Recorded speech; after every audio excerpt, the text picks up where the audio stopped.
क्या आपको भी हर जगह पेन होता है? पूरी बॉडी में लगता है कि हमेशा पेन रह रहा है? लगता है कि डल एकिंग पेन है जो हमेशा रहता है, सो के उठे तब भी आपको पेन हो रहा है, आपको बहुत थकान सी फील हो रही है? तो क्या आपको फाइब्रोमाइल्जिया तो नहीं?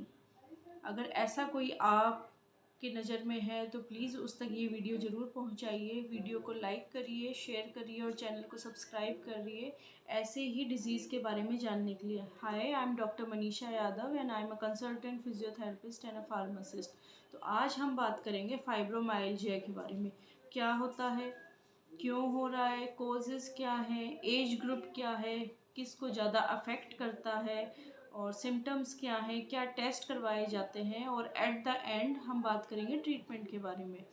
फाइब्रोमाइल्जिया क्या है? देखिए, फाइब्रोमाइल्जिया इसके वर्ड से पता चल रहा है कि फाइब्रो का मतलब होता है फाइबर, देन मायो का मतलब होता है मसल एंड एनाल्जिया का मतलब है पेन। मसल फाइबर में पेन है वो फाइब्रोमाइल्जिया है। अब मसल में मतलब मांसपेशी के हर एक रेशे में पेन आपका ये फाइब्रोमाइल्जिया कहलाता है। अब फाइब्रोमाइल्जिया किस एज ग्रुप में हो रहा है? तो फाइब्रोमाइल्जिया मेनली 15 टू 50 ईयर्स की एज ग्रुप में होता है और 100 में से 5% ऐसे लोग हैं जिनको अफेक्ट कर रहा है। मेनली फीमेल्स में ज़्यादा होता है एज़ कम्पेयर टू मेल्स, क्योंकि फीमेल्स ज़्यादा इसकी शिकार हैं मेल के कंपैरिजन। अब बात करते हैं कि इसके क्या सिम्टम्स हैं, क्या सिम्टम्स आते हैं फाइब्रोमाइल्जिया में। तो मेनली जो मेन सिम्टम है वो होता है कि पेशेंट को डल एकिंग पेन होता है, हल्का हल्का पेन पूरी बॉडी में, पूरी मांसपेशियों में बना रहता है। अब दूसरी चीज़ क्या आती है कि पेशेंट को पूरी मांसपेशियों में पेन हो रहा है तो पेशेंट हमेशा थका हुआ महसूस करेगा, उसे लगेगा कि वो हमेशा टायर्ड है, थका हुआ है, फटीग हो रहा है। उसके बाद में उसे हमेशा ये रहेगा कि कन्फ्यूजन है, कोई डिसीजन नहीं ले पाता है ऐसा पेशेंट। और उसके बाद में होता है कि वो बहुत ज़्यादा कंफ्यूज रहता है और उसके जो बावल है वो भी डिस्टर्ब हो जाते हैं, इरिटेबल बाउल सिंड्रोम आता है, जो मेंस्ट्रुअल की प्रॉब्लम भी हो सकती है। और ऐसे पेशेंट को मेनली क्या होता है कि जो स्लीप पैटर्न है उनका वो डिस्टर्ब होता है, ढंग से सो नहीं पाते हैं पेन की वजह से।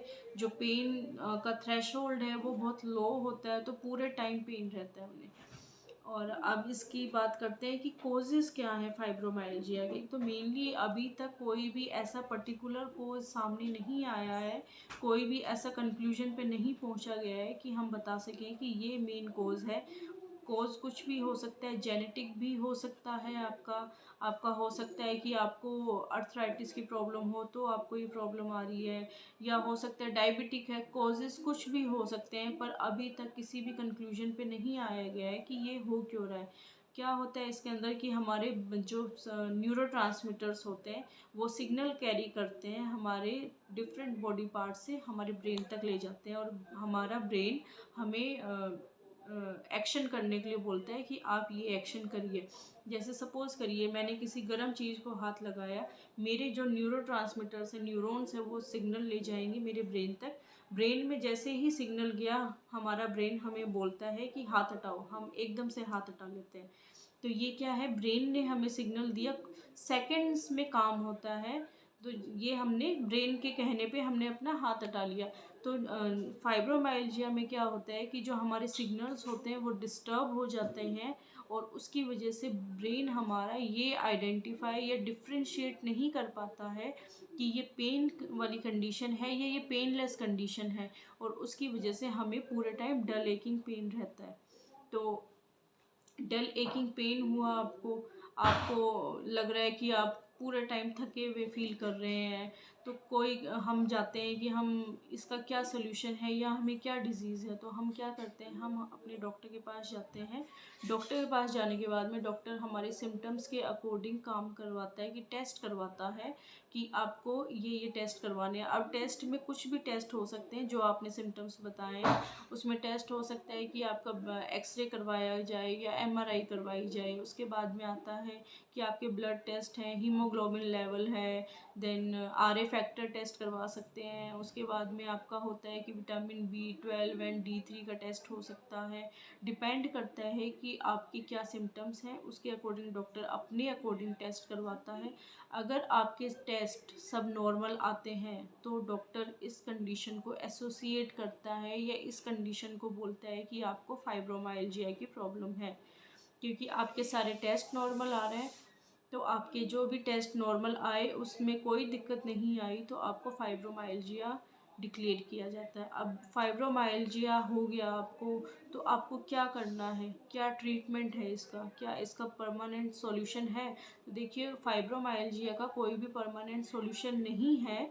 मेनली क्या होता है कि इसमें होलिस्टिक अप्रोच अपनाई जाती है कि पेशेंट का जो ध्यान है वो अपने पेन से हटा के दूसरी तरफ किया जाए। उसमें आपकी योगा थेरेपी भी हो सकती है, आपकी मेडिटेशन भी हो सकता है, फिजियोथेरेपी भी होती है उसके अंदर, कि आपके पेन से आपका ध्यान हटाया जाए जिससे कि आपको स्ट्रेस ना हो, एंजाइटी ना हो। दूसरा क्या होता है कि आपको मेडिकेशन चलती है, मेडिकेशन डॉक्टर के अकॉर्डिंग चलती हैं। और मेडिकेशन से ये नहीं है कि आपको एकदम से आराम आ जाएगा।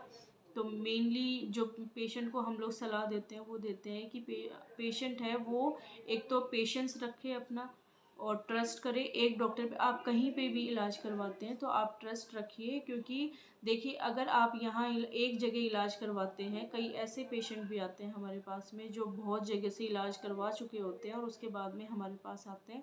तो कई ऐसे पेशेंट भी आते हैं जो मतलब सेटिस्फाई नहीं होते या ट्रस्ट नहीं बना पाते डॉक्टर पे। तो देखिए, जो भी डॉक्टर आपका इलाज कर रहा है वो अपना 100% ही देता है। आपको ज़रूरत है कि आप अपने डॉक्टर पे ट्रस्ट करिए, क्योंकि आप ट्रस्ट करेंगे तो ही आपका इलाज होगा। एकदम से जादू नहीं होता है कि एकदम से आपने डॉक्टर को दिखाया और डॉक्टर ने जादू किया और आपका सब कुछ जो भी आपको सिम्टम्स आ रहे हैं वो ठीक हो गए। जादू नहीं होता है। ट्रस्ट करिए अपने डॉक्टर पे, और डॉक्टर पे ट्रस्ट करने पे आपका जो ट्रीटमेंट है वो लंबा चलता है, पर आपकी जो कंडीशन है वो काफ़ी हद तक ठीक हो जाती है, कंट्रोल में आ जाती है। तो मेन है डॉक्टर पेशेंट को यही समझाया जाता है कि एक तो अपने डॉक्टर पे ट्रस्ट होना बहुत ज़रूरी है, पेशेंस रखना ज़रूरी है, और अपनी जो लाइफस्टाइल है उसको मॉडिफाई करना बहुत ज़रूरी है। क्योंकि ये अगर नहीं करता पेशेंट तो उसके सिम्टम्स और ज़्यादा एग्रवेट होते हैं, कम नहीं होते हैं। तो मेनली जो भी पेशेंट हैं उनसे यही रिक्वेस्ट करूँगी कि अपने जो आपको डॉक्टर सलाह दे रहा है या जो आपको जो भी आपको योगा बताया है, जो मेडिटेशन कुछ भी बताया है आपको डॉक्टर ने, तो आप उसको फॉलो करिए जैसा आपको डॉक्टर ने बोला है। आपको रिलीफ मिलेगा, टाइम लगेगा लेकिन आपको रिलीफ ज़रूर मिलेगा। तो होप आपको ये वीडियो अच्छी लगी होगी। वीडियो अच्छी लगी हो तो प्लीज़ इसे लाइक करिए, शेयर करिए एंड सब्सक्राइब करिए। Thank you.